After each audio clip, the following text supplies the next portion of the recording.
কুড়িগ্রামের চিলমারির ঐতিহ্যবাহী কয়েকশত বছরের পুরাতন ভৌতিক শিমুল গাছটি হঠাৎ ভেঙে পড়ায় তা দেখতে উৎসুক জনতা ভিড় জমায়।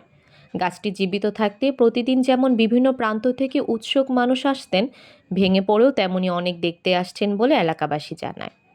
জানা গেছে উপজেলার থানাহাট ইউনিয়নের পূর্ব মাচান্দাবান্দা এলাকায় আকালুর ঘাটের পূর্ব পার্শ্বে স্থানীয় আব্দুল কাদেরের জমিতে বিশাল আকৃতির পুরাতন একটি শিমুল গাছ ছিল।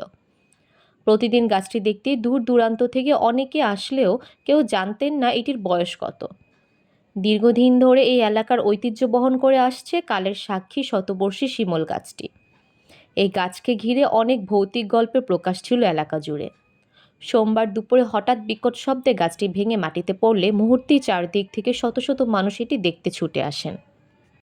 সরেজমিনে আকালুরঘাট এলাকায় গিয়ে দেখা যায় এলাকার ঐতিহ্যবাহী শতবর্ষী শিমুল গাছটি ভেঙে পড়ায় প্রায় 1 বিঘা জমি জুড়ে এটির কাণ্ডগুলি ছড়িয়ে ছিটিয়ে আছে। গোটা গ্রামের নারী পুরুষ ডাল ও পাতা সংগ্রহের ব্যস্ততার পাশাপাশি শত শত দর্শনার্থী সেলফি তোলায় ব্যস্ত। মনে হচ্ছে যেন ভেঙে পড়া গাছটি আজ সেলফির একমাত্র সাথী। পুরাতন গাছটি ভেঙে যাওয়ায় অনেককে শোক প্রকাশ করতেও দেখা গেছে।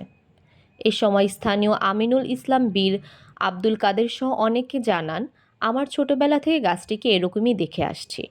ঐতিহ্যবাহী এই শিমুল গাছটির বয়স কত হবে তা এলাকার কেউ জানে না।